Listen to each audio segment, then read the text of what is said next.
The Federal Reserve and other regulators rejected plans from 5 of the nation's biggest banks on how they would handle a potential bankruptcy and avoid a taxpayer bailout. Kayla Tausche explains why these banks were given failing grades and the changes regulators want them to make.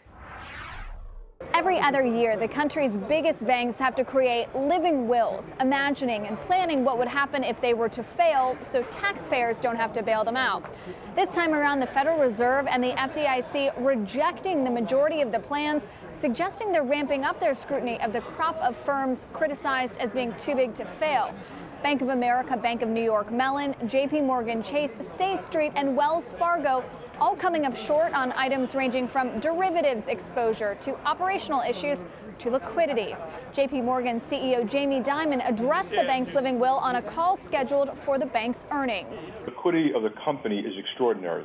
We have $400 billion in central banks around the world, $300 billion of AA plus short duration securities, just about $300 billion of very short-term secure, really top quality repo or type of stuff like that. The trading book is $300 billion, which is mostly very liquid kind of stuff. So the liquidity of the company is extraordinary. The banks have until October 1st to address the flaws highlighted by regulators. Morgan Stanley and Goldman Sachs, which did have issues but not enough to get rejected, will just have to provide a progress report. As will Citigroup, which was the only big bank to receive no objections from the Fed and the FDIC. Analysts at FBR said if Citi, which has seen its share of regulatory hiccups, could meet the standard, other banks should be able to too.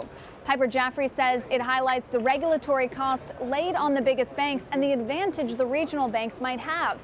And Guggenheim suggests the widespread deficiencies shouldn't have an effect on capital payouts, which are determined by the stress test. And nearly all banks pass the stress test, which happen annually, which raises questions about whether 6 years after Dodd-Frank, regulators are moving the goalpost to tighten regulation even further.